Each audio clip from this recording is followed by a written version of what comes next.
Now, look at my monitor. So kapag in-adjust ko yung CPL filter, mapapansin nyo na dumidilim yung screen. In this video, usapang filters naman tayo. So basically, sa paggawa ko ng videos and pag-take ng photos, meron akong dalawang filters na madalas gamitin. First one is yung CPL, and second one is the ND filter. So CPL filter, ito yung meaning niya. And ND filter ay ito naman. So madali lang tandaan or madali lang silang i-differentiate. So yung CPL filter is basically siya yung nag-aalis ng reflection sa mga smooth surfaces like metal, water, glass, or anything na meron nagre-reflect na ilaw. And then second one is the ND filter. So merong fixed na ND filter, merong variable na ND filter. So ND filter naman basically parang salamin lang siya or shades, yun lang. Kapag sobrang liwanag, isuot mo, hindi na masyado masisilaw yung camera mo. Especially kapag meron ka ng presets for shooting different scenes. So, I used to buy separate ND filters, gaya ng mga to. At ang pinakamasakit, dahil tatlo yung aking lens, I have 35mm and 15mm Viltrox pareho, na hindi naman pala pareho yung kanilang diameter. Ngayon, kakabili ko lang ng Sigma, which is yung ginagamit ko ngayon, na 55mm naman. So, ang dami kong filters na hindi ko magamit para sa isa't isa. Kaya ending, bumili ako ng ibang filter. Pero late kong na-realize na meron naman palang nabibiling ganito. Okay, so share ko na sa inyo to para hindi na kayo mapagastos, lalo na if marami kayong lenses and filters in different sizes. So may mga nabibiling ganito. So ito yung adapter or lens adapter natin na mas mura kaysa bumili ka ng filter. Na-realize ko na kakabili ko ng separate filters for each one of them. At saka yung mumurahing filters na hindi pala ganun kaganda yung quality, mas napagastos ako. So ngayon, nag-invest na ako dito sa KNF Concept na 3-in-1 filter. At eto siya. And also, bumili na rin ako ng adapter. So by the way, this is the biggest size available sa shop nila. This is the 82mm.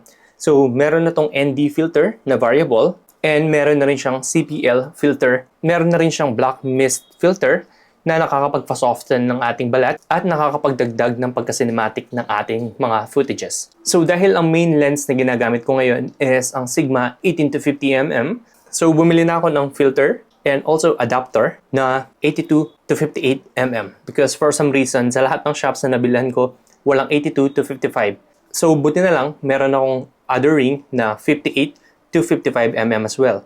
So, nilagay ko na yung 85 na adapter. So, ilalagay ko lang ulit itong 55-85 na lens adapter. And then, ilalagay natin siya dito sa camera.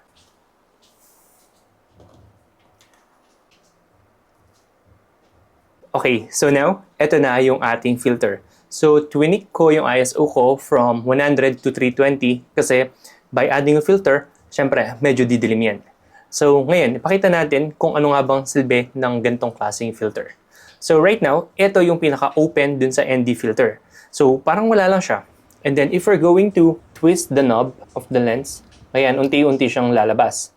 Kaya mas ideal to kapag pupunta ka sa mga maliwanag na lugar or maliwanag na places. Hindi mo na kailangan baguhin yung settings ng camera mo. All you need to do is to slide this one. And then, i-lock natin siya. So now, napakita ko na sa inyo kung paano gumagana yung ND filter. Ngayon, ipakita ko naman sa inyo kung paano gagana yung CPL filter. Tatanggalin niya yung reflections dun sa mga smooth surfaces. Now, look at my monitor. So kapag in-adjust ko yung CPL filter, mapapansin nyo na dumidilim yung screen. Pero tignan niyo yung ilaw sa paligid. It's not. So, twist natin ulit. At lumiwanag uli yung screen ng aking monitor. And that's it. Kaya ayan, napaka-importante talaga ng gantong klaseng filters. So, pinili ko na yung pinakamalaking filter as possible because someday, kapag nag-upgrade ka kasi ng lens, ito yung pinakamalaking available sa kanila. So, kapag bumili kasi ako ng maliit, wala naman tayong step-up na adapter. Kung meron man, baka magkaroon ng shadowing dahil maliit nga yung ating filter. Kaya ayan, hindi baling mag-step up na lang ako ng adapter, huwag lang akong mag-step down. Kasi hindi ko alam kung may ganun, pero ayan, mas malaking tipid siya in the long run. Tapos isipin nyo kung gaano kaganda yung makukuha yung result ng videos and pictures kapag gumamit kayo ng ganitong klaseng filter. So check nyo, nasa baba lang yan and follow for more.